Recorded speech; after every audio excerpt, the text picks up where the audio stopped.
Today's guest is someone with a story that is raw, honest, and quite important.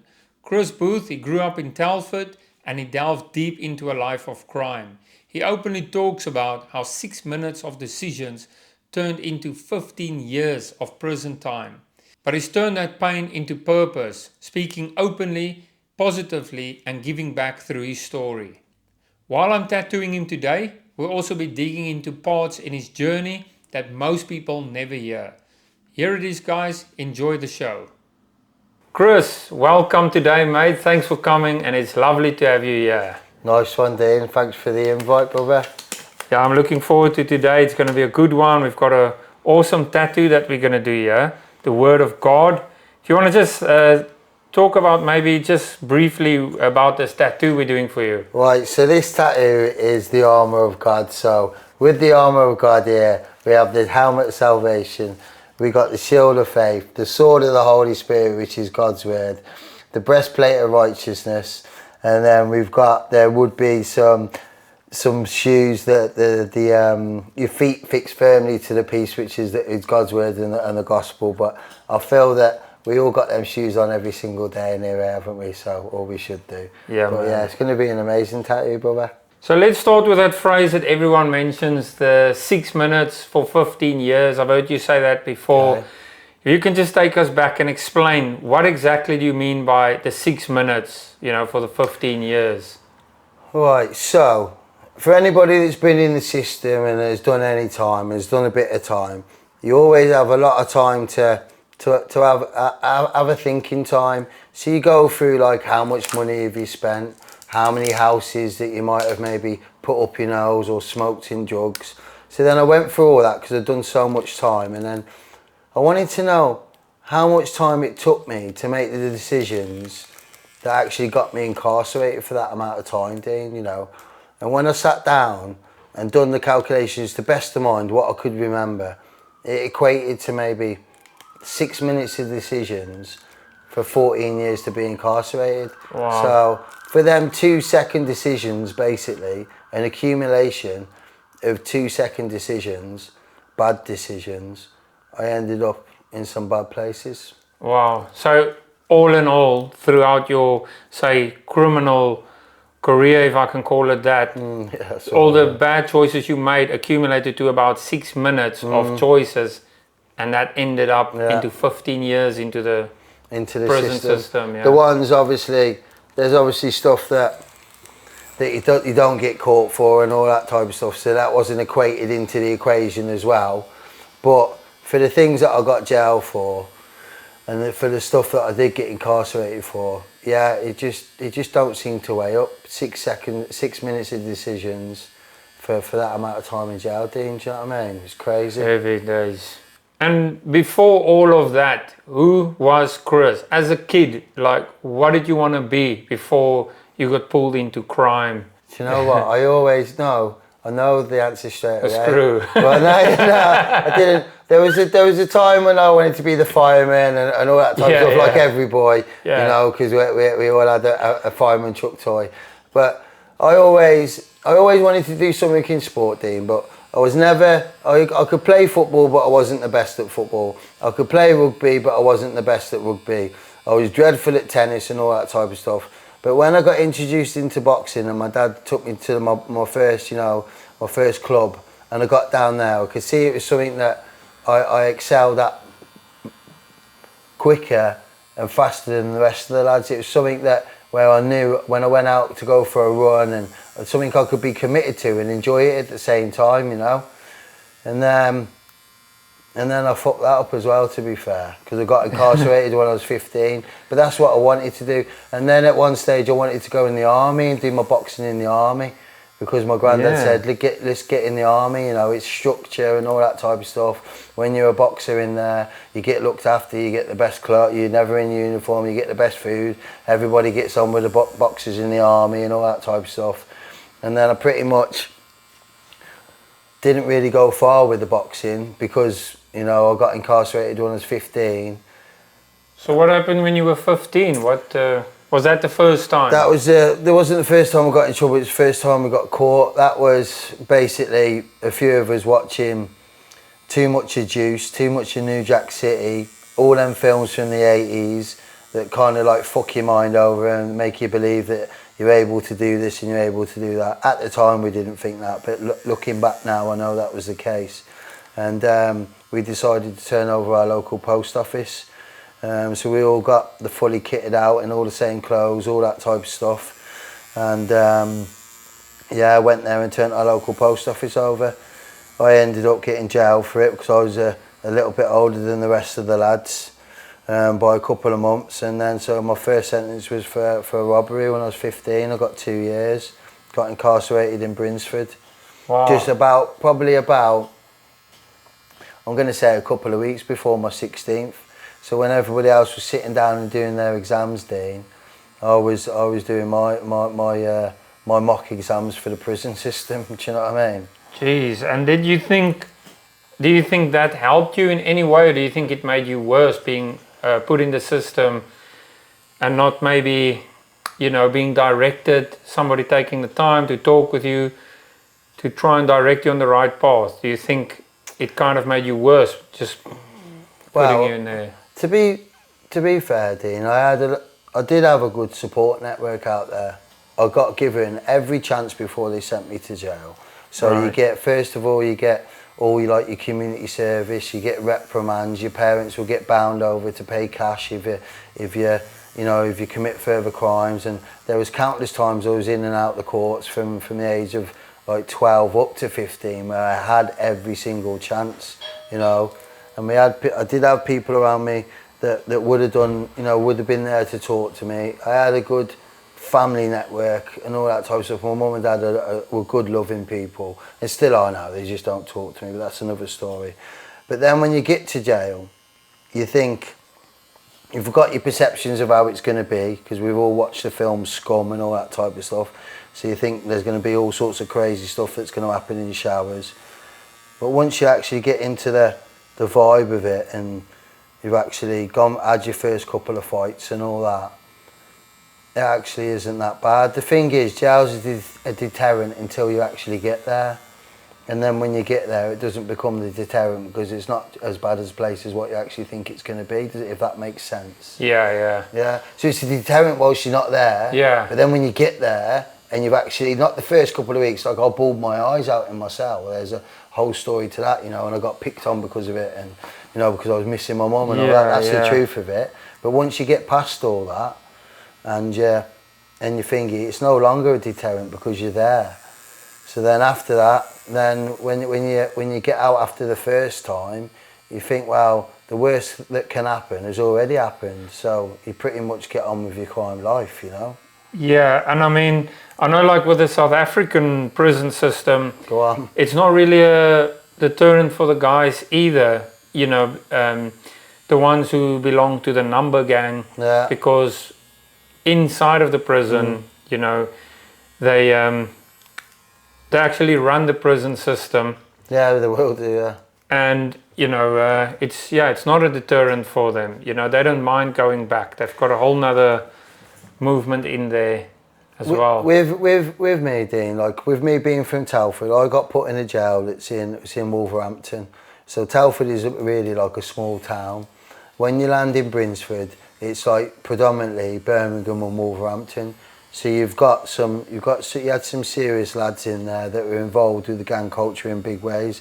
So being from Telford was a minority, especially if you're the only person in there from Telford. So my first time in there, I was a little bit of a target, you know, because I was that minority, and they thought that if you was from Telford, you had combine harvesters with bloody Ferrari engines in and all that type of stuff, like you was basically country bumpkins and all that type of stuff. So then I did have a little bit of shit my first 2 or 3 months, but I had to, you know, chin down, hands up, and get on with it.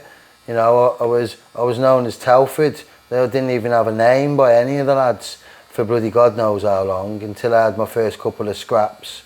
And then once I had my first couple of scraps and they knew that I didn't like bullies and I wasn't going to be bullied, even if that meant me getting the shit kicked out of me a few times, then I wasn't going to let myself get bullied. And then from that, it was in, out, and throughout them sentences there was various things that happened and situations that happened that it became just like a fish in water, and it became my safe space, away from society.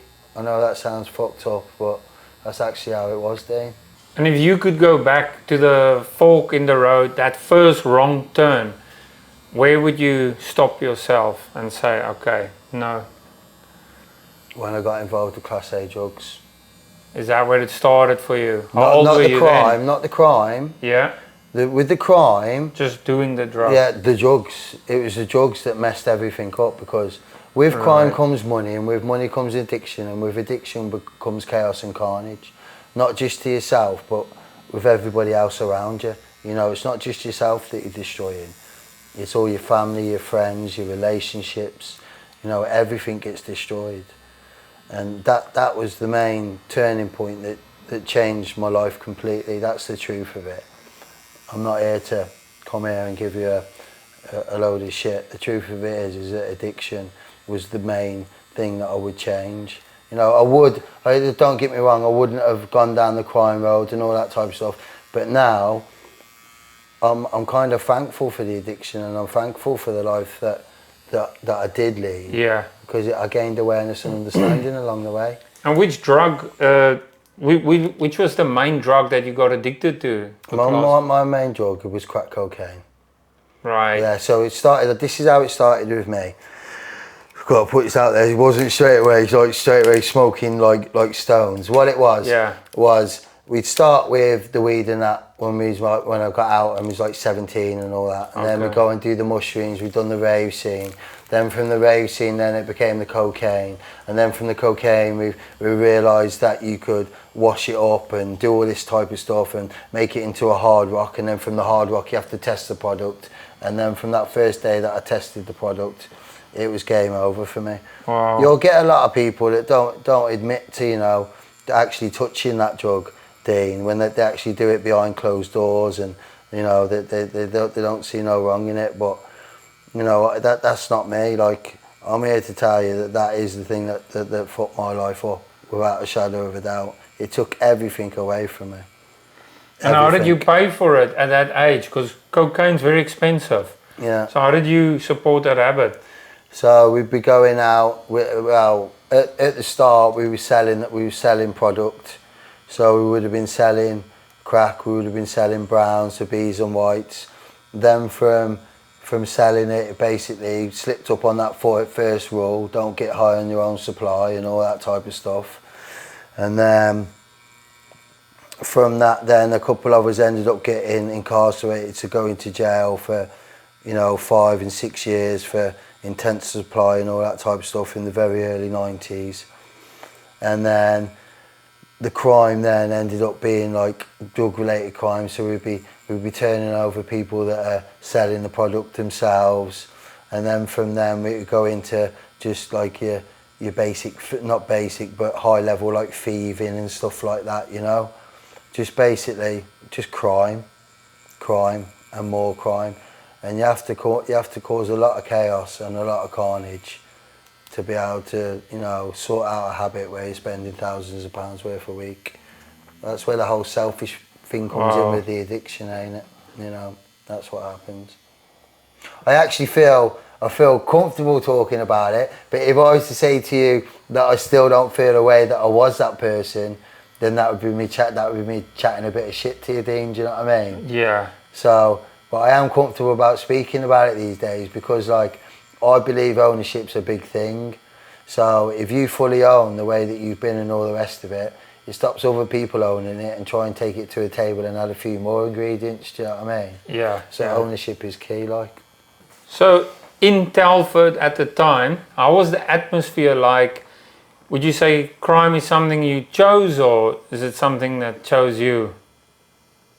Right, so that's a tricky one. So I'd like to, with my family, like, crime wasn't really looked at as necessarily a bad thing, you know. It was a way to put bits and bobs on the table and all that type of stuff. I'm originally from the South Coast. I'm from a showman traveller background. Dad was brought up in two squats with the walls knocked through and bikers everywhere on South Sea. So crime was pretty much a way to go forward. So I don't know whether I was sort of like born into it, whether that's the right thing to say, but I know one thing for sure. My mum and dad definitely thought that I would grow out of it eventually. And what happened with me is I grew into it. Instead of growing out of that life, I grew into that life. And the more that it got a hold of me, you know, and when you mix everything else, you know, like the previous questions in with the crime life, it's pretty much chaos thing, to be honest. And did your parents ever have a word with you to say, listen, whatever you're doing, this is bad news, or that they not really know the full extent to what you're actually up to? Well, my mum and dad they didn't pretty much say to me that I shouldn't be getting up to stuff, Dean. Do you know what I mean? Yeah. That wasn't the case.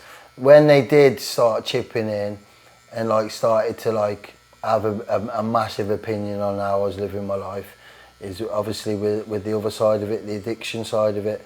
But the whole, when it came to the crime and stuff like that, like, we do jobs and my dad would get rid of the bits and bobs for us afterwards, you know, like gloves, ballies, uniforms, all that type of stuff, anything that we've worn. And it would gotten rid of on a fire somewhere by my dad. That was at a young age. You know, when we was going out and doing jobs, I'd pretty much talk to my dad before I go out and do them. And he'd give me like certain, you know, oh, well, it might be this way, it might be that way. Yeah, basically, yeah. Like father, son. But I do sort of understand that, because my dad spent a long time incarcerated as well. So when I was young, a lot of time I got to see him, Dean, it was pretty much on home leaves and town visits, you know, from jail. Yeah. So he didn't really want to be that dad, you know, that comes and be's the enforcer and all that type of stuff. One, because of the life that he came from, but because he didn't really get to see me much. So I think that what that done from a young age is it sort of, rather than a father-son relationship, we had like a brother relationship. Does that make sense? Yes, yes. So then, rather than being like a dad figure, even though he is my dad and I know that, it was more like we was friends and brothers, you know. So yeah, it was pretty much accepted, to be honest, and that's just the way that it was.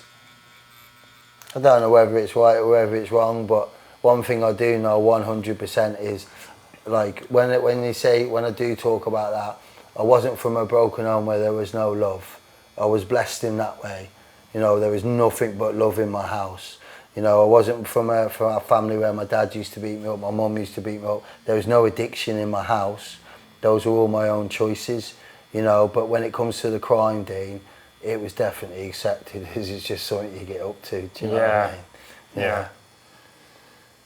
So you've lived the so-called gangster life. Now, what's the one thing that people glamorize about it that's actually complete rubbish? That it all leads to happiness. Because that's bullshit. That everything that you're doing, you're going to end up in a happy place where you've got a massive car parked on a drive, you've got a supermodel girlfriend, you've got a mortgage where you haven't even got a mortgage, you know? Yeah. Because how it all ends up is you're going to end up in a jail cell, and any money that you have got, you will 100% give up all that money so you can go out there and see your loved ones, you know? And that's what everybody chase. The money, the cars. Yeah, just worldly stuff. Yeah. You know, when the biggest thing is, Dean, it's the people that you love, you know. That's the biggest thing. I've been on some travels in my sentences, and there's a few lads off the manor as well in Telford that did do really good, you know. We say really good, but they, you know what I mean, they made money and all the rest of it. But I guarantee, you know, I've had conversations with them, and like, they would give it all up to go see their loved ones, to go see their kids, to go see the women that they love, to be able to be at that funeral of that person that passed away. You know, they give up every single penny to do that. So that's showing me that love's the biggest gift. You know, and not the money, not the fame, not the notoriety, not the, oh, you know, he's got away with this, oh, they're making this much, this is my end of town. All that ego stuff, all that pride bullshit, you know? Yeah, and at the end of the day, I mean, nobody wants to live a life where you need to look over your shoulder. Yeah. Because if that's how you make the money, then obviously you're gonna have people after you, or You know, you gotta look then, over your back. And then when you've made the money these days, then there's a thing called the proceeds of crime. So then when you come out, then they're always going to be chasing you for that money. So it just doesn't make sense. I think out of like all the people that are in the jail system and all the rest of it, if we used to do the statistics, it's a very, very, very small percentage of them that actually make some serious money and actually get to live that life with the car, with the no mortgage, with the, you know what I mean, in a loving relationship still, you know. It's a very small percentage of people that have lived that life that are actually getting to have that from it, if that makes sense. Yeah. You know? Now, inside of prison, what is the unwritten rule that outsiders would never guess? Oh, don't put no bacon in the halal microwaves. Honestly, yeah, because you got microwaves for the Muslim brothers, and then you got microwaves for the other one. So it's like an unwritten rule: don't put no don't put no pork products in them thinking. So since some serious kickoffs because of that situation. Yeah. You know? Which you can imagine, like. So. I think a lot of people make that mistake, don't they? Yeah, they do, especially if they're fresh in jail and they haven't seen the sign on the wall. Next thing they're getting kicked all around the microwave room, poor fuckers. Do you know what I mean? Yeah. And they've been ostracised from day one because they've put bloody a bit of spam in the wrong microwave, you know? Oh, but it is good that they've got both sets of microwaves. I was just trying to think then, because like, obviously the rule in there is the same out here, it's a no comment situation. You know, whatever, you know, you haven't seen nothing and you don't know nothing. And then obviously when it comes to all like the serious wrongings and stuff like that, you know, they all get got and everybody knows all that. I'm trying to think what people wouldn't think what does go on there. So there's just something a little bit more jesty about the situation. Don't put no spam in the halal microwaves, you know? Yeah.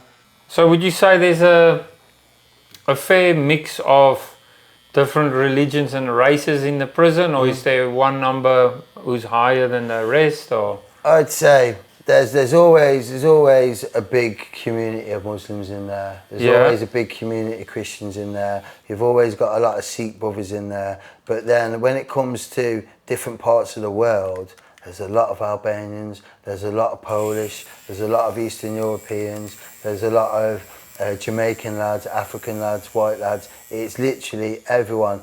But I suppose it depends what jails you go to. I haven't, like some of the big dispersals, you know, they say, which I haven't been to, but in the big dispersals they say that it's predominantly of a certain faith, you know. Oh yeah. Yeah, because and then sometimes it gets a bit coercive as well if you don't decide to follow that. But there's always a pecking order in jail, you know, because it's jail, isn't it? That's what keeps the order, is the pecking order. Yeah. You know. But I've made a lot of friends from a lot of different communities. You know, I found out quite early on, you know, because I was quite good at making a breakfast for the lads. Yeah. So then I found out if I made a bit of a breakfast and it was a nice breakfast, I'll do the breakfast on a Saturday. And then one of my yard brothers, so one of the Jamaican brothers, would make a little bit of soul food on a Wednesday. Then I'd see one of my Muslim brothers, he'd make me like a little bit of curry through the week. Obviously I'd have to put in a few halal sausages on the thingy plate, on the breakfast plate for him. So then I pretty much knew that if you could chef up a little bit of food and that, you can pretty much don't have to eat off the servery. And I found it's good to, because what I found out is when I was in there was a lot more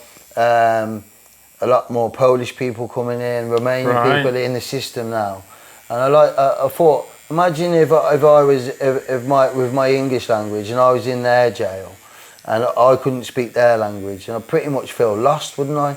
So I was working on the servery at the time. So this is the bit that serves up all the food.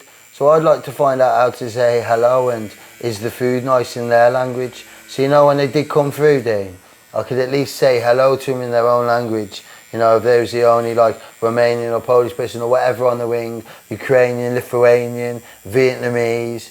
So I managed to be able to say hello in quite a few languages just because I wanted to just say hello to them, you know, and speak to them in their own language, just that one word in that day. Yeah, And I mean, you've got the time to learn these things as well, I Exactly, guess. man. You know how it is. Well, if you know what I'm saying.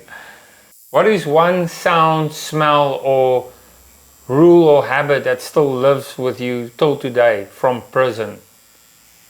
I sometimes walk around a hospital or sometimes around a shopping centre and I can still smell jail. I still sleep on the edge of my bed. I've got a king size bed at home. I still sleep at the side so I can feel the side of the mattress in my hand.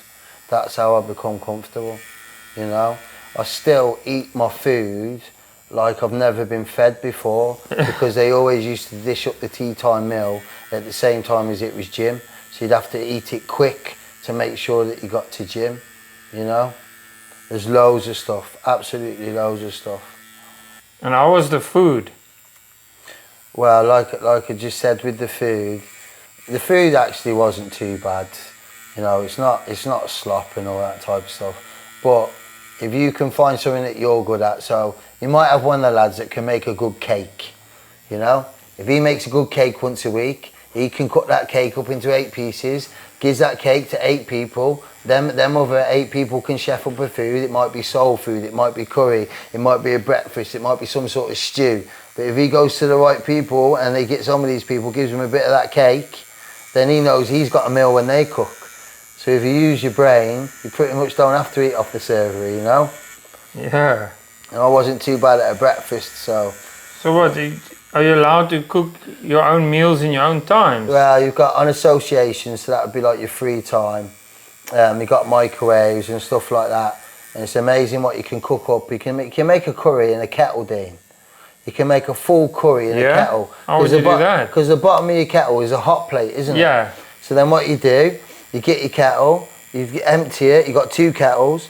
You've got one to cook up your onions and everything in with a bit of butter in the bottom. You add your tomatoes, you add all your bits and bobs, and then your other kettle you'll have like either your chicken pieces or your tuna, or mackerel curry is a big one in jail. Mackerel curry is like, it's like the most, if it was on Uber it'd have the most likes and all that type of stuff, you know.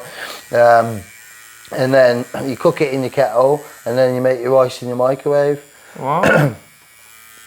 I've seen people making millionaire shortbreads. That's a big winner in there. Wow, yeah. You know, so it's just, you got to forget, these are people that some of the people in jail, like, they got some of the fastest and quickest minds to be able to do what they're doing.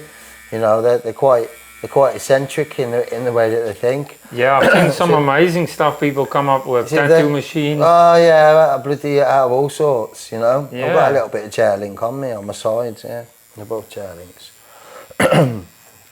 Stayed in, that was palette ink that I used to stamp on the pallets, and it's still in me 12 years later, hasn't come out. Wow. They use like a darning needle, but then finger it down, or a paper clip, sharpen that up, and then they used to get the motors out of like Walkmans or you know little mobile CD players, and they'd make your little thing out of the inside of your pen. You know, the biro pen, Yep. for it to go through. It does work. Some tattooists make good money in jail, to be quite fair. Yeah. Especially if they've been tattooists on the out as well. Yeah. They get people coming with all sorts of designs. Oh, wow. Very, very interesting. It's crazy what people can come up with if they, you know, left with a lot of time and not much else to do. Yeah. What is the most dangerous piece of advice you ever got in prison? And also, what is the best advice that you still keep with you? There was a time when I was in jail and it had all gone a bit sideways. So we was at war over generally a few things. And then I had to go on the walkways, and I knew that it'd be all out war when I go on the walkways. So then one of the lads advised me to put FHM magazines all around my waist, and to make sure that I had my jumper tied around my neck, you know, to cover any main arteries. You have the FHM magazines all round here, tied in tight with his jeans.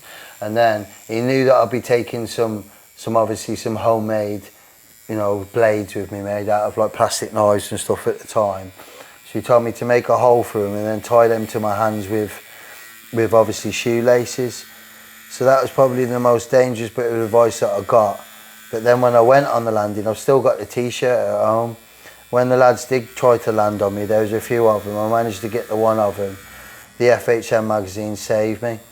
And then my t-shirt had all slashes on the back, but so did the jumper I had around my neck, Dean, do you know what I mean? Wow. So why did they want to jump you? Because there's a bit of madness that had gone on in the jail on another sentence. And we'd had a fallout, and I'd got one of them, and then I ended up back in the system, and there was only me and a few of them, so it was just jail politics, you know. Yeah. What goes on in there sometimes.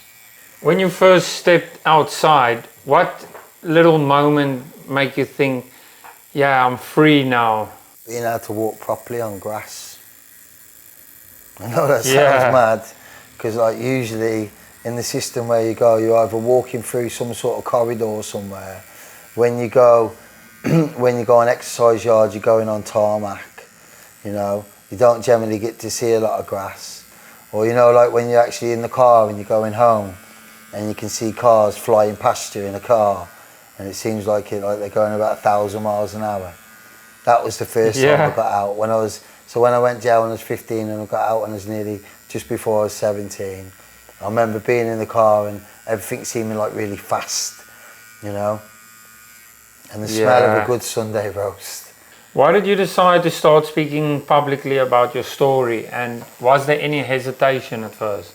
There was always a little bit of doubt in myself that I wouldn't be able to, you know, sort of like get the story out there properly, but I decided to do it because I wanted to instill hope in people that have maybe lived that life, maybe lived the life of chaos and carnage, lived the life of addiction, have burnt many bridges, and you know, and just give them hope that, you know, you can change. It boils down to a few things, Dean. It boils down to a thought, an action and a direction.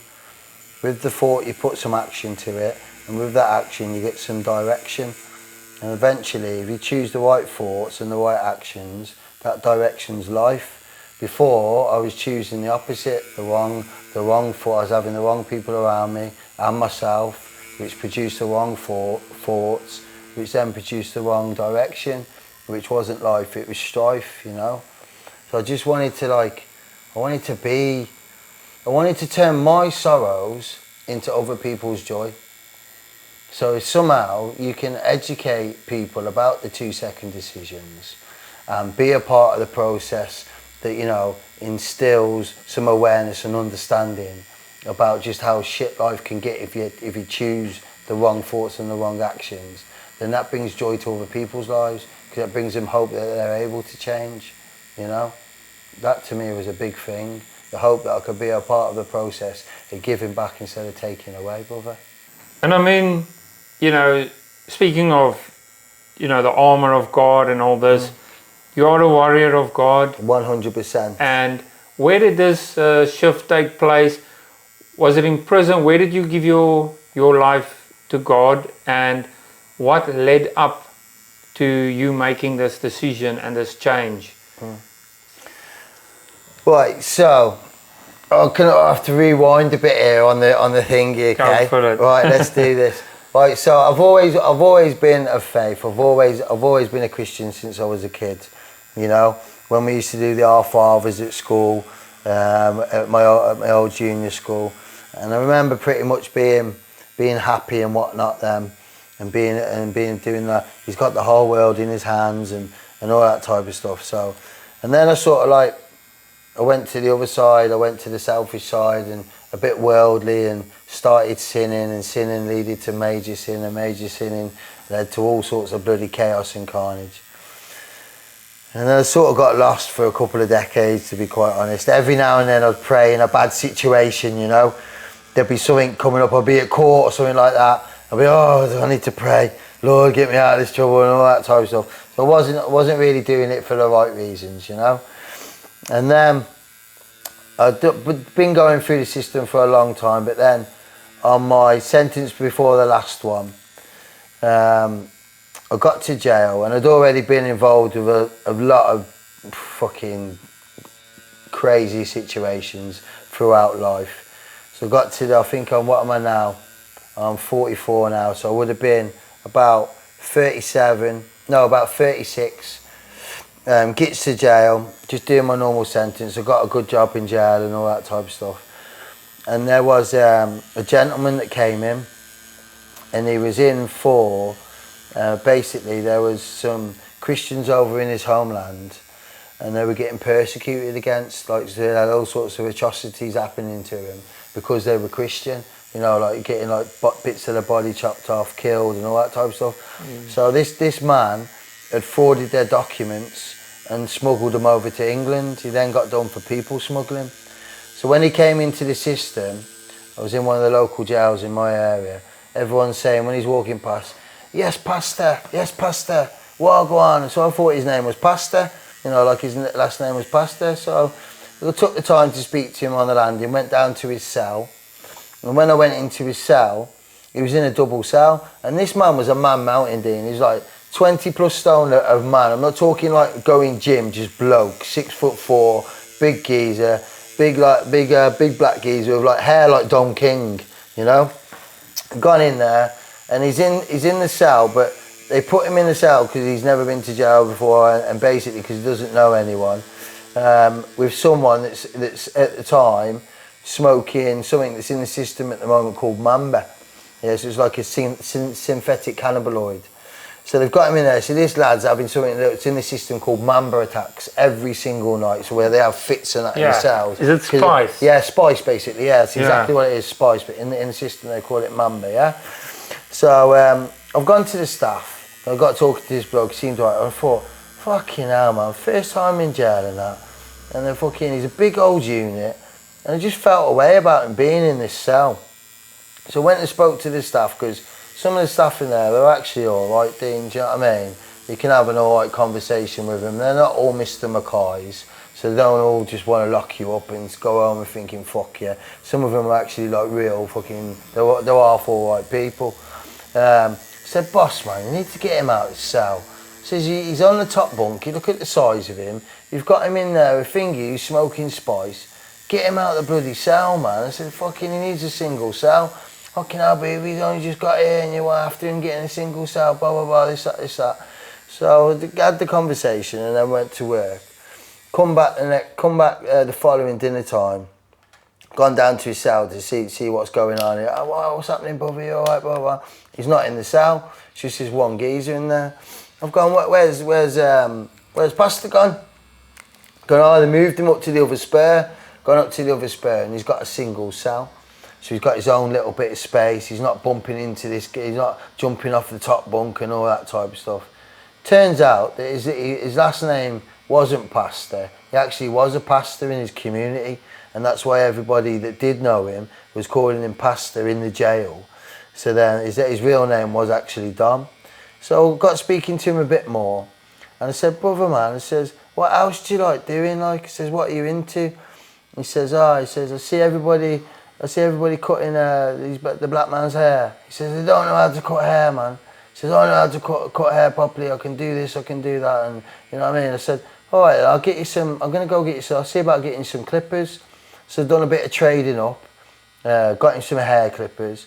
Next thing, he's in the chair, or like the sort, you know, like the boys on the wing. Like the black lads that want to go on the visit, they want the hair to look nice. They're going to see my man because he's the best barber on the wing. Yeah. Next thing, he's the barber. If you want your hair done, go see Dom. He knows what he's doing. One of them ones, you know. Yeah. So we got to know a lot of people, and through him being a good hairdresser, he managed to get a little bit of word of God into a few of them as well. Do you know what I mean? Because they're in the barber's chair. It's like a tattoo chair, ain't it? You know how it is. Sometimes it becomes a counselling session as well, doesn't it? You know, anywhere that you sit down and you're getting something done, you end up having a chat, don't you? And then from that, I was in there with him for a couple of years, got to know him a bit. We had a few conversations about a few things. And then the day before I got out, he come and grabbed me by my arm and says, Chris, I need to speak to you. You need to come to the showers with me. I need to have a conversation with you. And I was like, fucking hell, we've always got on, man. This geezer's a big unit. What's going on here? I've gone in the shower and he's gone, Chris, he says, please change the way you live your life, bro. I says, what do you mean, Dom? He says, out of everybody on this landing, he says, you come to my dream like I've had premonitions 3 times. And I'm like, all right then. He says, what's all these dreams about? He's got a very violent dream. He says, you've got loads of people around you. He says, they keep beating you down and you keep getting up. And he says, I said, well, I keep getting up. He says, yeah, you're like a jack in the box. You just keep getting up. He says, okay. Then he says, the dream doesn't end well. So then when he says that, you're like, all right then, how does the dream end? He says, the dream ended with me having a plastic bag over my head and basically cable ties getting like, you know, like tightened around my neck. So I said to him, I'm thinking, bloody hell, this is a bit dark. And I said to him, how will I know if this dream happens, brother? He says, out of everybody there, there's one woman there, but she isn't entirely English. I says, all right then. So I said my goodbyes. Got to reception that day. I'm like, fuck that, I'm changing my life around. The religious man, the God man has said to me, listen, change your ways, blah, blah, blah. And I just started dipping my toes in with my Bible, you know, reading it behind my cell door, you know, and all that type of stuff on that same sentence. So I was a little bit like, oh, this is a sign. So I gets out, thinks I'm going to change my life. I'm going to be a better person. I don't want that shit happening to me. I don't want it to end that way. I've got too much I want to do. All that type of stuff, yeah? Gets out. It's all well and good for 3 months. Then comes into some more hardship with some monies and that. I'm not smoking at the time. I'm not on no drugs and all the rest of it. But I need to get my hands on some money. So I finds out about some other lads that are doing some stuff from out of town. Finds out where they're staying. Goes down to this property to make the move and to have a little graft basically and relieve them of some bits and bobs of cash and whatever product that they've got there. When I've got to the property where I'm getting changed to get ready for this job, I've gone into the house and there's 2 lads that I know there who have grown up with Dean, and they've got a lad there who gets money off the government on a certain day and it gets released at 12 o'clock into his account. Well, they've got him there smoking crack, knowing that then they're going to be able to bully him to get to the cash point at 12 o'clock, you know. And I've never liked bullies because of what happened to me when on my first sentence, and I've always been like it through all my school. I went to a lot of schools. I've never liked bullies, Dean, do you know what I mean? So I'm saying, lads, listen, so I have to work on 3 strikes these days. So first strike, if me and you have an argument, I will come and I'll go, Dean, do you know what? This is how you're making me feel, you know, bro, because we haven't, you said this or you're doing this. And then if you don't listen, then I'm going to come and be a little bit more assertive about it. And then if that don't work, that's when we end up rolling round, do you know what I mean? But these lads have grown up with me, so they know the 3 strike thing. They know that that's where I'm at in my life with the 3 strike thing. So I've told them first, listen lads, man, just leave them alone, bloody hell. I'm going down to whatever else in a minute. And I'm going to make the move. I says, I'll have the cash, we'll split the drugs. You're going to be nice. You don't need to be doing what you're doing. Yeah, whatever, baby, whatever, Chris, blah, blah, blah. And then they carry on terrorising this geezer. So I'm a little bit more assertive with them and be a little bit more up in their face about it, you know. And then from that, then they don't listen. So I've stood up to obviously go for the first lad on my right because I haven't listened to the first 2 strikes. And he's banged me, Dean. And I thought, well, I've gone to bang him, but he's managed to get one in first because he knows what's coming because it's a 3rd strike. When he's banged me, I thought, fucking hell, don't remember you being that tough when we was kids. What's happened to you since I've been away, man? He's ended up getting some heavy hands. So I'm having a bit of a scrap with him. Next thing I see him drop one of his dusters. He's got a knuckle duster on each hand. So goes to pick that one up, goes to get the other one over in the corner. No, goes to get the same one, sorry, over in the corner, so I can work on him a bit. Thinking the other guy's not going to get involved, he's going to let us scrap it out because he knows us both. No, he hasn't. Bam, he's hit me square in the head here with a claw hammer. Square in the head here with a claw hammer. Well, the claw hammer went behind my head there. It's all sorts of madness happening. Anyway, from that, I'm in there for about an hour and 20 minutes. I get my jaw broken, my nose broken, bilateral mandible fractures of the jaw. They puts me in the cupboard thinking that they killed me. When I've come out, they've got the cellophane and that ready to wrap me up and put me on the back tracks of the property where I am. Anyway, wakes up for the 3rd round, Dean. Gets down, my legs are wobbly. I've obviously got all these injuries. I woke up in the cupboard. I want to go for another round, but I know I can't. I know it's not in me. I just haven't got it in me. So I've had to make my way down the stairs. when I've made my way down the stairs and got out the bottom window, the person there was a woman who was in that room. It was half English and half Polish. So it was exactly what that man said. Exactly like he said in his dream. In his dream. It's crazy. So then what happened after that is, I then got another Osman warning off of the police because they heard about the situation that happened. So I got sent back to jail, recalled back to jail on the licence that I was on from the sentence before. When I got to jail, I ended up going down to the chapel to trade up some bits and bobs. You know, because I just landed, so I needed some bits of contraband that, you know, you can't buy in the canteen and all that type of stuff. That's all I say. Goes down to the chapel, do some trading. When I've walked into the chapel, do you know what song they're singing? He's got the whole world in his hand, got the whole... And that reminded me of being at school, Dean. It gave me a memory about being happy when I had God in my life. And then, do you know who was the chapel orderly?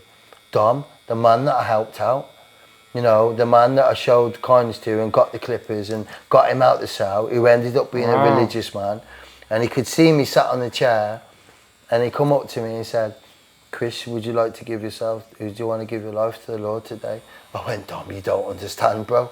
I says, exactly what you said happened, more or less. I said, there was no bag around my head. I says, but they put an hammer in my head, they thought they'd kill me. I had this broke and that broke, and I battled like you said. I says, but I definitely lost the fight, you know. I says, and then the last window that I got out of, the woman was half English and half Polish. I says, so, yeah, I would like to give my life to the Lord. So I said a prayer with him. I asked the Lord to forgive me for my sins. I said like a few bits and words, like he said the words and I said them after him. And then boom, that was me back in the Lord's hands, back underneath the Lord's wings where it's safe, you know. And then the rest from that, it's just pure God history, brother. Wow. And what happened to these people? How did the police find out about it? The police found out because the next door neighbours had rang the police and the ambulance because they heard the uproar that was going on, and they said that they thought someone was getting murdered next door. Because obviously I didn't know, but when I was asleep and they were obviously, when I was knocked out even, I wish it was asleep, when they knocked me out with the bits and bobs of tools that they had, they then went to work on me a little bit whilst I was asleep as well. So there were screams and that I didn't even know about, you know. Wow. It was a pretty bad, horrific, violent situation, but I'm thankful for it because that's the situation that out of all the violent ones, it was the one that, you know, because Dom told me that it was going to happen, and then it just all seemed to click in, and I thought, yeah, that was the time to call it a day. I believe in karma, you know. I've done a lot of bad things to people, Dean. You know, some of the stuff is fucking just like whatever. And where's this Dom? Have you ever heard of him again? No, I haven't. I'd love to be able to find him. I should imagine that he's in the Birmingham area somewhere, but I'd love to let him know what I'm getting up to now, and love to let him know that it's all glory to God. I'd occasionally see him, like before he give me that premonition, I'd go to him and say, I've had a dream, Dom. I said, this dream, I says, there's me in one car. I says, some lads are driving past in another car. I said, they've thrown a petrol bomb at me. I said, but it's got to my face like that, and then it's just gone, but there's been no, the petrol hasn't gone on me. He says, that, my child, is the Lord trying to get the Holy Spirit into you. So I'd go to him and I'd speak to him, and like he'd become like a bit of a faith coach to me on that sentence, you know. I'd go to him with scripture and ask him about stuff, and he'd sit down and take the time to talk to me and do all that. He was a really nice bloke. He was there with me on my Bible studies, and he was an amazing man. And I'm thankful to him. And when you see the young lads of today, 14, 15, who's chasing that life thinking it's glamorous and that, what's one thing you'd say to them to shake them awake a bit? I'd explain to them about the 2-second decisions and what 2-second decisions lead to. You know, I tell him, instead of glorifying, you know, and saying, you're going to end up with this, you're going to end up with that, and all the rest of it, I tell him the other side of it. You know, the side that other people don't talk about enough. You know, the proper chaos and the carnage, the friends that you're going to lose, the friends that are probably either going to end up dead or going to end up doing life in jail. You know, the mental health that you're probably going to end up with at the end of the time. At the end of it, you're not going to be able to forgive yourself. You know, it's going to be. I'd bring truth to their fucking front door, Dean. The truth of it. And that's what they need to hear. 100%. You never hear a good success story come from drugs or criminal life. No, you don't, man. And when you do, it ends up like 10 years down the line, oh, such got found in a swimming pool dead, you know, or such and such, you know, or all of a sudden ain't with us under suspicious circumstances, you know. Yeah. You know, there's loads of lads that I was in jail with when I was 15, they're not here no more, that I made friends with throughout sentences. So I call it jail family, you know, because you've done that much jail with them, you know, they become your family because you don't get to share what's going on in your heart and your mind with your family on the outside, because since 15 I spent more time in jail than I did on the outside. So basically grew up in the system, you know. So there's a lot of lads now that are either doing life or have been shot, been stabbed really bad, or they're no longer here no more. Do you know what I mean? Or have died from addiction. That's a big one, you know. Or from their mental health that was caused from whatever life they were living, you know. Yeah, and you see with all these stabbings and things, it's now more than ever. And these kids don't realize they've got the whole life in front of them. Yeah. But I think it's cool. They watch Top Boy program and all this shit. So they want to... Propaganda, basically. Yeah, they want to, you know, be cool and be hard and act tough and whatever. And next thing you know, your whole life is gone. All your dreams, aspirations, you know, you're going to be banged up. Yeah. And that's sad, it. Man. What you got to think is I've seen so many people in jail that could have probably been, you know, like professional footballers. I've seen some of the best artists, you know, that literally you give them a picture and you ask them to draw this picture because it's someone's birthday coming up. Next thing it comes back like a photo, Dean. You know, I've seen people in there that could have been professional footballers, like world championship fucking boxers, easy. You know, but all wasted on a 2-second decision. What these young lads don't realise when it comes to the knife crime is, yeah, they pick up a knife, but they're not just taking that person's life, they're taking their own life. And then when they take their own life, because they're going to be incarcerated then, you know, for God knows how many years, so then that's them stunted at that age. And then God knows whether they're going to be able to handle the jail when they get there. You know, and then with that then comes the mental health, and then you get out with the mental health, and then are you going to be able to handle the outside because of what happened on the inside? So it's just like a horrible, like revolving door of chaos and carnage. Fuck all this, you're going to make fucking shoe boxes of money under your bed, and you're going to have the best kicks and the best trainers and the nicest belt on the manor, and we're going to get you a Chiron or whatever they're called, them bloody bikes that are going round, all that stuff. Basically, what's happening there, and this is my personal opinion, is the older generation are basically grooming the kids. Because instead, the only thing that they're not doing, that the sex gangs are doing when they're grooming the girls, is they're not putting them out there for sex. But what they're doing is they're putting them out there and telling them that this life is all right, Dean. It's all right to go out and do this. It's all right to pick up a knife. You know, so they're grooming the younger generation to think that that's okay to do that.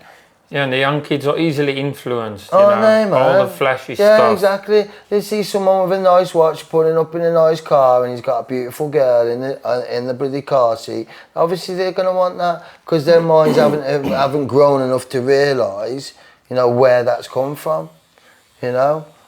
And to understand that they're being used and being bloody basically just used as a pawn in the game for that person to make that money. Are they going to become that person that makes that money? That's where the small percentages come in, you know. What is the hardest positive habit you've built since you're out of prison, and how do you, you know, keep it up on hard days? Waking up at 5 o'clock in the morning. Yeah. Yeah. Nice. Yeah. Obviously, because you know, if you wake up at 5 o'clock in the morning, you've done a load of shit that no one else has even done by 7 o'clock. You know, so for me, I get up, I tidy my house, I make sure that my dog's walked, I get my breakfast in me, I'll get on my prayer, I'll get on my self-affirmations, I'll get on my gratitude, I'll get on all that stuff before the doors even open, before I've even gone to work. Most days I do the same. Yeah, man. And then like, so 5 o'clock means a couple of things in jail. It means 5 o'clock you're getting up because you're going to early bird gym. 5 o'clock because you want to get up and you want to make sure you're ready when the door opens, because you don't know what's going to happen when the door opens. So you got to be ready, Jeez. you know. So it means a couple of things. So yeah, just getting up early in the morning. And why do I do it? Why do I do it on the mornings when I don't want to do it? Because I know if I don't do it, then my day will be completely different. The same as in jail. If I say if there was say some problems or whatever going on, and I didn't get up at that time, then I'm gonna probably, there's a good chance that if I was in that situation, something bad might happen to me because I never got up early. And if I don't get up at 5 o'clock and it's gym, I'm gonna miss my gym. I'm gonna be pissed off for the rest of the day. And it's the same on the outside, you know. I just naturally get up at that time. It's mad. I actually get up before that. It's about 4:30. Yeah, and then like sometimes I have like a little prayer in my bed. I'm roaming like with the dogs there with me, you know. I get up at 5:30. Yeah. I leave the house at 6 a.m. Get to the gym for jiu-jitsu at 6:30. Yeah, I've seen the till 7:30. Yeah. And then I get back to the gym for 8 a.m. And then I usually, you know, I'm here to tattoo for 10 o'clock with my clients. But some of the guys you get to jiu-jitsu, they've already been gym in the morning before. And I'm thinking, okay, I need a bit of sleep, you know. You got to That's fit a little early. bit. Yeah. They up at 3, 4 a.m. to go to the gym. But the older we get, we need less sleep anyway. And you know the way I see it, I think when what happens with me is like every 2-3 weeks I'll have like a crash day where I have to catch up on everything. Where I literally just turn my house back into a jail cell. Well, it's not even a house, I'm bigging it up a bit there. My flat into a jail cell. So I'll put all the blinds down. I'll put the dog on the long lead. I'll take him for a walk on the night time, and I'll just switch off from everything.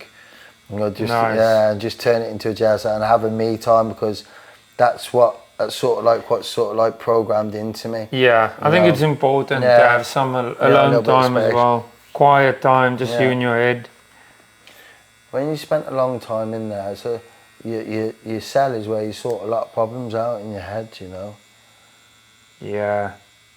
I mean, you've had a few death experiences. You've had cardiac arrest, respiratory failure. Yeah. Can you tell us a bit about it and how that experience was and how crazy? I think you were on the run at one point where they resuscitated you and you didn't go to hospital, right? So that would be... Yeah, I've been quite lucky to be... Well, they say lucky, or do I say blessed? I say I'm blessed, you know, thankful. So the cardiac arrest was basically, I've been out for a few days. We've been on the drugs, we've been on the Class A's and whatnot. And then I went to the doctors to see about prescription about some of my anxiety medication. I've gone into the toilet to use the toilet whilst I'm there. I put my hands in my pocket and found that I've still got some products. I've still got some coke in my pocket. I took it out and I thought, fucking hell. So I've got that inside me. When I've got that inside me, I felt pins and needles go up to my elbow in my left arm. And then next thing, I woke up and the paramedics were working on me. But luckily for me, the receptionist at the local doctors, had seen me go in the toilet and thought it was a bit dodgy how I went in there anyway, because I was looking a little bit dishevelled and all that type of stuff. And she's heard the door bang. Where this doctor's was in it's in my local area, but they've got quite a lot of like elderly bungalows and that, you know, by the doctors. So there's generally usually an ambulance of some sort there, seeing to one of the elderly. She's gone outside to get on the phone, you know, to be able to come to the door. The door's right by the outside door that leads outside. Gone outside to get onto her phone to ring the necessary services. When she's gone out, there's an ambulance already there. So she shouted them to come in. The paramedics have come in and started working on me, but because the cardiac arrest was after the respiratory failure, when I had the respiratory failure, they cut my jacket off me, Dean. So then I can remember when I come round, I said to him, have you cut my jacket off me? Have you cut your jacket off me? He said no, but then when I stood up, went to put my jacket on, my jacket's like in 2 bits. So I've ended up just leaving the jacket on the floor. I've got up straight away because I'm on the run at the time from the police. I'm wanted.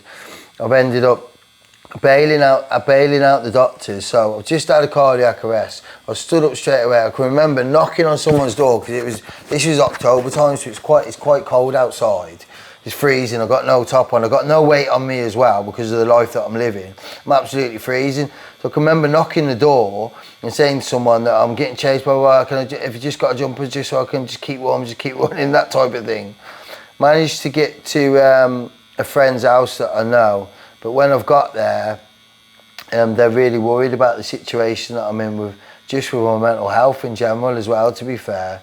So then they've rang the emergency services, but because that's just happened at the doctors and they've mentioned my name and the paramedics asked me my name to see if I was if I was like with it after it happened. What's your name? Said Christopher Paulby, blah blah blah, and all that type of stuff. I've just come round. When the ambulance came to the house where I managed to run to, the police came with them, and then from that, after that, that's the first time that they tried to section me, Dean, because they said that I wasn't safe in the community to myself, like, because they said it's just not normal what you're getting up to, Chris. You know, you're not meant to have a cardiac arrest and then just get up and just go running through the woods. Nah, do you know what I mean? And as well as that, you know. Wow. So then that's when they tried to section me. But I think as the way society is now, you don't get sectioned, they just send you back to jail. There's so many people in jail that should be sectioned at the time, Dean, but they're actually not. They just get put in the system, you know. Yeah. That wasn't the case for me. I probably did need jail more than I did need to go to the, you know, get sectioned. But what I'm trying to say is jail is full of people that shouldn't be in there. Yeah. You know. On that side of things, they've got mental health basically, and they get sent to jail because of their mental health. If redemption could be measured, how would you measure yours? If redemption could be measured, I'd measure mine in trying to be a part of the process of giving back even on a bad day. You know, even when you feel like you can't do it, but you just give back. You know, you try to help people. So even on a day when you've got shit going on in your head and you feel like you can't get up in the morning, you get up and still go out there and try and make a difference in a good way. I measure redemption in trying to turn your sorrows into other people's joy. So by owning the shit that you've been up to, you know, and owning it and taking it to other people's lives so they don't make the same mistakes, so it brings joy to their lives. That's what redemption's all about. Redemption's about knowing that you made some shit decisions and they're not just going out of your way not for you not to make those decisions, but being a part of the process of other people not to make them. That's redemption upon a redemption, you know. Tell us about the time after your release when you were tempted to slip back into that life, you know. What voice or something or thought, you know, told you no, keep you on track? When I stayed on track and then when we went and done the graft afterwards, is that what you mean? Or when I stayed on track this time since I've been out there? Yeah, since you've been tempted, you know, to fall back into that life. What, you know, thought told you, okay, no, that's it, there's no more, because it leads to bad, you know, outcomes? It wasn't one thought, it was an accumulation of words that done that for me. It was the words that led to the thoughts, so it was me reading scripture then, and scripture being in my head and just knowing that I wasn't put on this earth, you know, to like just be a shadow and a whisper. You know, it was put on here to be bold, be courageous, go out there, try and make a difference. So it wasn't necessarily a thought, it was an accumulation of words and that led to the thoughts, you know. And I knew I just didn't want to be that person again, you know. I've got a big, massive... My mum and dad haven't spoke to me for nearly 8 years, Dean, yeah? Because of the choices that I made, not with crime, but the choices that I made when it came to pills and potions and narcotics and substances. You know, it was just enough got enough. And I just got this big passion inside me, you know, that I just want to show them that I am still that son that they brought up, you know. Even though I made some bad decisions and got involved in crime, I always put people first before me, you know. Yeah. I was always like to think of other people before, and I was always loving and caring. You know, I might have got into a few fights and I might have got involved with a bit of crime and all that, but I was always a loving person, you know. So I've just got a big passion just to prove to my mother that I'm still that person. And if I get out and just become that Satan's puppet again, then it's just going against what I truly believe is making a difference. So, till today, do you still not speak to your parents? No, but, well, it's not a case of me not speaking to them. I'd love to be able to have a conversation with them. They've decided that it's not. I'm not no longer wanted at the family table. It's a big, massive hang-up on mine. It's something, to be honest, that I still haven't. To be honest about it. Yeah. I ain't really dealt with it, pal. And do you think they ever watch your podcast or anything? I don't think they do, because Dad's not really social media. Right. Mum, I'm not. Well, she's from down south, so there'd be a lot of effing and I'm not fucking watching this and all that type of stuff. But one thing I do know is they're really close to my kids, Kyle and Leighton. You know, and they're 23 and 18, 23 and 28. Sorry, son, 23 and 28. But they go down and they fight Dad's corner, and they say, "Oh, Dad's getting up to good stuff and that." So even though they don't talk to me, my old man has been like, yeah, I know he's getting up to good stuff. Do you know what I mean? Blah, blah, blah. Yeah, that's good to know anyway, you know. From your perspective, what is one change the UK system can make today that will prevent reoffending? They need to have more lived experience in the system. They need to have more real people in there. Nowadays, you know, people that have got a proper awareness and understanding and can take, you know, truth and honesty and facts to the table. Nowadays, what you've got in the system is, before you used to have the older generation officer, you know, that officer that was from the military and all that type of stuff. So he'd half get on with you, but he wouldn't build up too much of a relationship. But you knew, if you give him a bit of shit, 9 times out of 10, he's probably going to come to your door and give you a slap later, you know. Nowadays, you've got 23, 22-year-olds working in a men's jail with some of the biggest manipulators in the country, who have just been working at Tesco's and Sainsbury's, and they've got no life skills whatsoever, and they're going in there and thinking that they can somehow become a prison officer. Wow. No. I think lived experience, you need more lived experience in there. And people that have actually made a change in their lives and been in the system, and then can somehow be a part of, you know, doing courses in there and actually being an active role in helping other prisoners. So prisoners helping prisoners, not just prisoners from who are actually in the jail at the time, but prisoners that have got out, you know? Yeah, mate. And you know what? Since you talk about things like that, about, you know, these officers needing more experience and things like that, I don't think really the prison is a place for a woman. You saw what happened as well. Yeah. Having, you know, affairs with the guys in there. 100% that goes on. 100%. Yeah, exactly. And I mean, you know, so much more from the little that we know. We all know it's going on. And which is like, the guys, you know, it's almost like an invitation to come. Like, because they see, wow, this is a good time in there. And another thing, you know, with officers who's not capable of doing the job. So you're supposed to deal with, say, criminals, but you don't do no martial arts or anything like that, self-defense or... stacking shelves in Tesco's. Yeah, putting your own life in danger and others around you. Because, I mean, you've seen how pathetic it is when a guy runs after someone with a taser, or the guy, the cracker would smack it out of his hand, chase him with his own taser. Yeah, he does. And he's running around screaming help because he can't even put down a smackhead or whatever. Yeah, you know? I know what you're saying. I know exactly what you're saying. So I think there's a lot actually that can change in the UK system, especially with, you know, the armed forces, police, and all that. And would you say that prisons need to be harsher?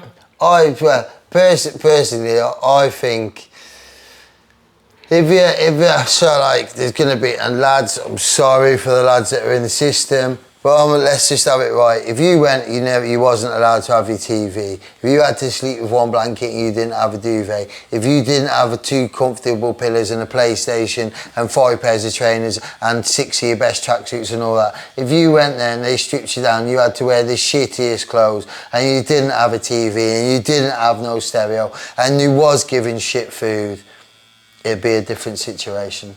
That's Exactly. That's the truth of it.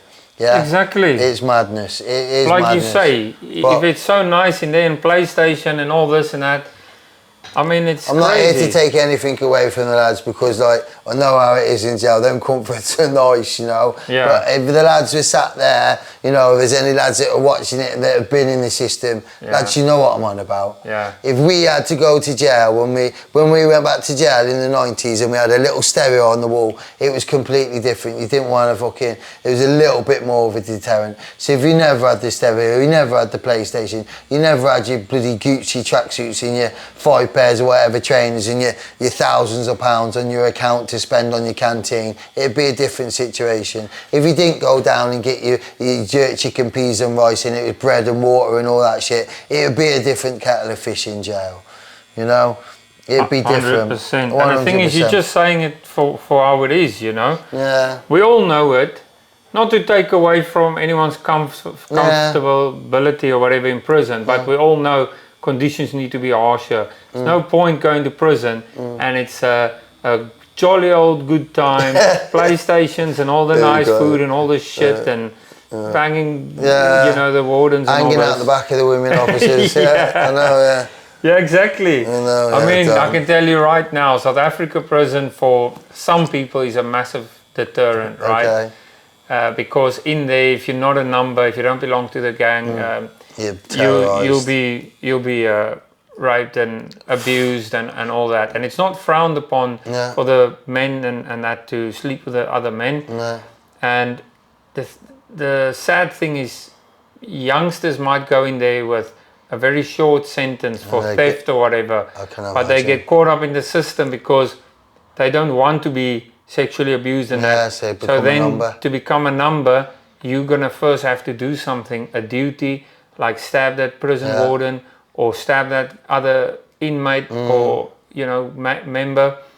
And if you do that, then suddenly your 6 months turn into a 5 or a 10 or a 15 year. And the gang have got you for that long. And you're in there. And then you're climbing the ranks and you got to do more stuff, climb the ranks. And it's pretty hectic. And those guys, when they get out, they usually belong to street gangs as well, Americans or whatever. But when they're in prison, then they part of the number gang again. So I can tell you right now, anyone going there, like Paulsmoor or maximum security, you'd probably want to die rather than go there. But if you are a number, then you know you're kind of safe, right? And you know the system, you've been there many times over. But for newcomers, you definitely don't want to go. There's no PlayStations on the wall. I can promise you that. I can imagine. There'll still be phones and things because people get it in, you know, yourself. Staff, innit? Staff being like that in these days. Yeah, exactly. The staff help you as well. You've got some of the biggest manipulators in the country and you think you can't bloody basically mindfuck a prison staff who's struggling with a mortgage or needs a holiday or whatever just do that one journey, you know, and we'll be able to sort it out. And then you got them, man. It's what you don't understand. This is what I'm trying to say. When you've got 23, 24-year-old, like young staff in there that have got nothing about them, so if it does kick off, they can't do fuck all. Yeah. And then at the same time, their people skills are just fucking just shit and atrocious. And then before that job, they were either working in bloody some food place or some factory or you know, just not a job that's like a stepping stone to get into prison work, you know. Yeah. And then they wonder why the system's mad. When it does kick off, they haven't really got the staff to back it up. Yeah. So on the James English podcast, you've said quite a lot, and but what is one story that people haven't heard that you think they need to hear? So with jail, the one story that I didn't get to share with James was when I got starred up when I was 20. So I don't think people need to hear it, but I think it's like a story that just goes to show just what the system's like, and it shines a little light on what I said earlier about not liking bullies, Dean. So I'm in the system, I'm in Stoke Heath at the time, and there's a lad in there. He's absolutely fucking huge. He's easy a 6'4". He's easy 20 plus stone. I'm not talking just of anything, of muscle. He was that big, his gangbanging name was Tiny. That's what they called him, Tiny. He was the biggest geezer on the wing. Anyway, it just so happens he was one of the biggest bullies in the system as well. People had hung themselves because of him. People had tried to kill themselves because of him. He was constantly bullying people on a regular basis. He was constantly like taking people's canteens on canteen day and all that type of stuff. And I had a bit. I tried to stay away from him, to be honest, because like by this time I'd already had a few. I don't know how we call it, but a few incidences with a couple of lads, and there've been various things that had happened, like taps in socks, where you put a tap in a sock and then welly him all around the wing, like other bits and bobs where you've had to use a tool because it's had to be quick, so you don't want the staff if the staff do come, you want to make as much damage as possible, because that's the way that my jail life was taking me.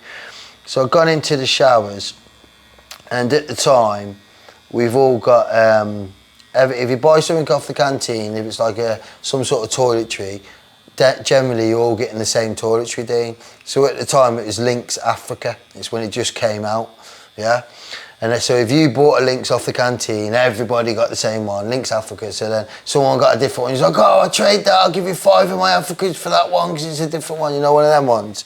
So I'm in the shower. I've got my shower gel with me, but I dropped my Lynx Africa on the floor in my cell, so that the lid's cracked on it.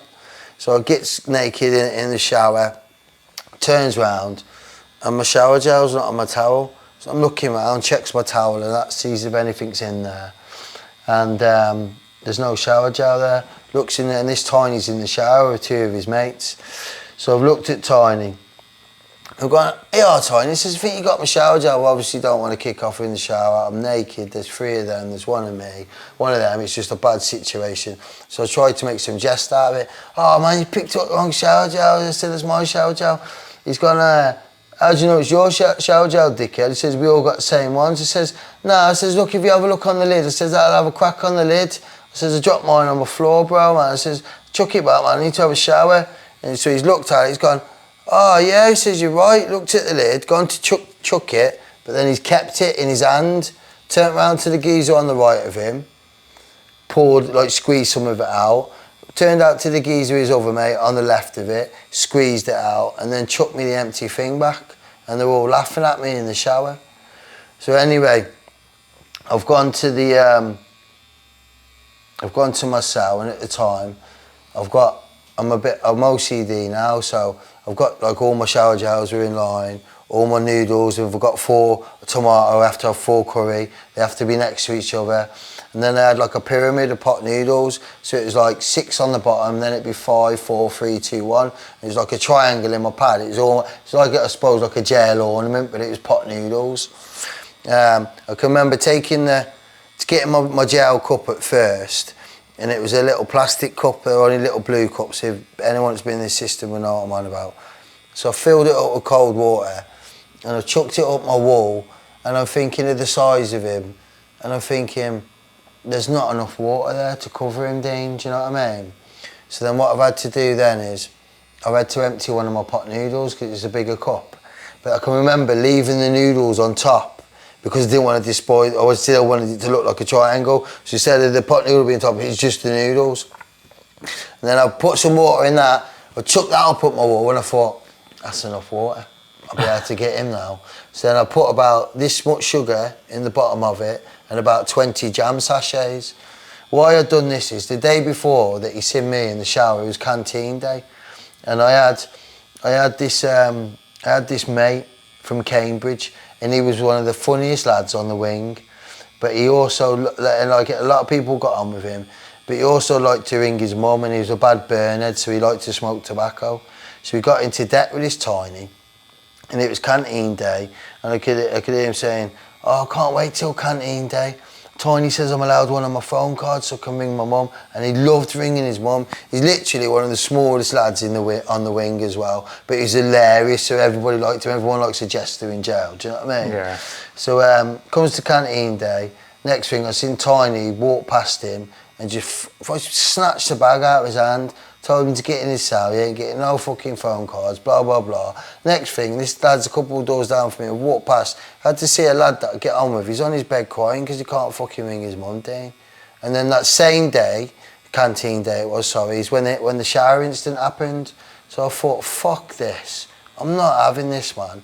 None of the Brummie lads at the time would do anything about this geezer because he was just like, they just fucking didn't want to do nothing because of the person that he was and because of how horrible he could be, you know, because he was so big, he's fucking a big unit. So I thought, because he was so big, on the tables, he'd have to sit on the end table. So so he didn't elbow people and that, you know, when he's eating. So as I've walked past him, I've gone through the surgery, I've filled up my pot noodle cup with boiling hot water and I've chucked it in his face.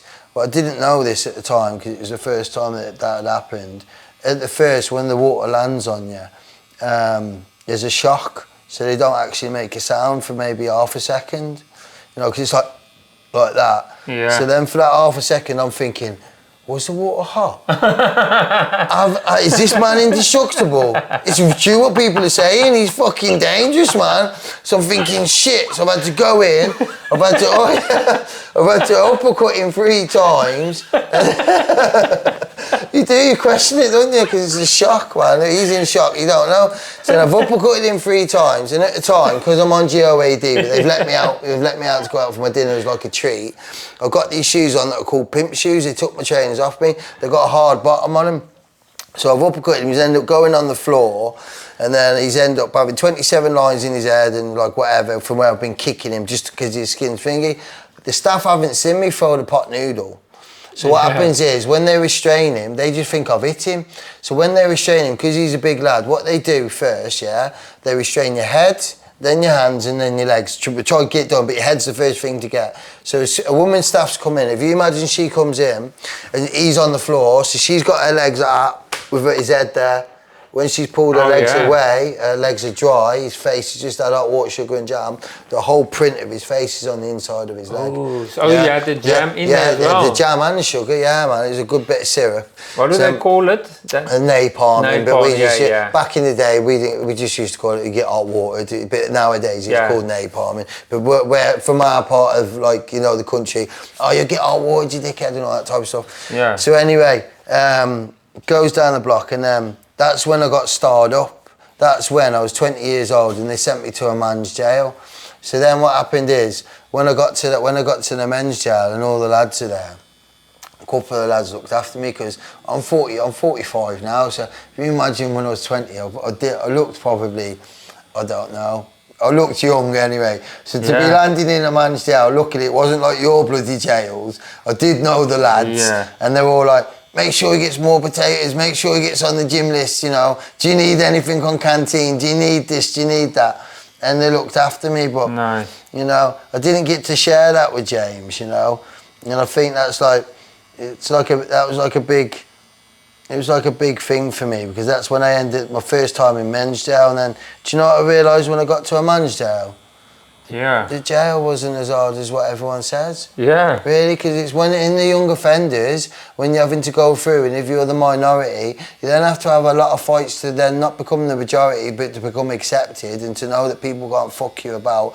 By the time that you get to a man's jail, and then the people that you've been doing the jail with all the way through from 15 up to 2021, I got sent there when I was 20, when you get there, everyone's already had the fights, not everybody already knows about everyone. So it's not a dick swinging contest, you know what I mean? As much, you know, especially if you're in the local jails. How old was that Tiny? He was the same age, he was not even 20. Wow. Dean, you don't understand, he was like a different breed of man. He was massive. Anybody that sees this and was in the system, my table, what I sat down was predominantly Brummies. And they're all saying to me, so any of the lads that are watching, you know, if they see this, they know what I'm saying, yeah? They're literally saying, Boovy, do not bother, don't get involved, don't do it. I said, fuck that. I'm not having it no more, man. He's like literally just terrorising everyone. But that's what bullies need. Yeah, it is, yeah, 100%. Good hiding. Yeah, fucking 100%. You know, I'll tell you a story about a bully, a quick bully. So when I was younger, I was in the junior school, the same junior school that I mentioned earlier, and I said we used to do the Our Fathers and all that. There was this girl, and I won't say her name, but there was a girl, and her mum never used to believe in cleaning her ears with earbuds in. So she used to come in and she used to have waxy ears all the time. And there was a couple of lads that used to pick on her because she used to have wax in her ears. And so I ended up having a fight with them and beating them up a little bit. Anyway, thought nothing of it and actually forgot about it until I was in court one day in Shrewsbury Crown Court. And I was there and I was up on a trial, and so you got the prosecution and then the defence. And the prosecution barrister comes up to me and says, "Hiya, Chris, I don't think you remember me." She says, "But I was that girl that was in Mrs. Hubbard's class in Ligombe Juniors, you know, and my mum never used to do my ears, and you beat them lads up for me at school because they were picking on me." Wow. She went, "Thanks for that." I went, "No way," and it all come back to me. I still got found guilty on the trial, so it didn't do me no favours, but it was nice for her to come up. Yeah, you know, and actually say that, you know. Yeah, that's so it's nice. the little things like that. Nice that she remembers that as well. Yeah, it is, yeah. And then say, "You're guilty." Yeah. Finds you guilty. They did have a lot of evidence on that one, though, so. But yeah, I was thinking, I'm going home, buzzing. Yeah, no chance. Still got found guilty. What belief from your old life still creeps up on you from time to time, and how do you shut it down? Judgment sometimes. Judgment and revenge. You know. Is there still people you kind of sometimes think you'd like to get revenge? There is people, but I know I have to put it to bed because, you know, it's not about revenge. It's forgiveness that sets you free. The revenge doesn't. But from my old life, if the things from my old life is in the old life, revenge was like a normal thing. Someone does something to you, someone moves on you, you move on them, blah blah blah, and all that type of stuff. But then, even in my new life, not in my new life, but in the new skin, now I still do have little thoughts about certain things that have happened, you know, and I've had thoughts about, you know, there's been a few incidences since I've been out of jail where I've been in certain situations and I've wanted to like pick up arms and stuff and be that old person, but you just can't because that's the temptation thing, ain't it? And then what did I say? Did I say the forgiveness? I said the revenge, didn't I? Yeah, and that you... I was thinking about it then, you see. You just have to say the words sometimes. We do, but I know it's not the way forward. But if they say that you don't think about that, then, you know, when people do you wrongs and stuff like that, you do have to think about it. But then the best way to do that, if someone does that, is just to go out and just continue what you're doing. Continue being that person, because for every person that's there to say to you and give you a handshake or to say fair play, Chris, I'm glad you changed your life around, there's always someone with a knife willing to stick it in and cause some sort of bullshit and some character assassination, you know? Yeah. Always the case. And being a Christian and forgiving people doesn't mean you're soft by any means, so it's not a green card for people to think they can take advantage. Yeah, that's the difference between being a Christian and a foolish Christian, isn't it?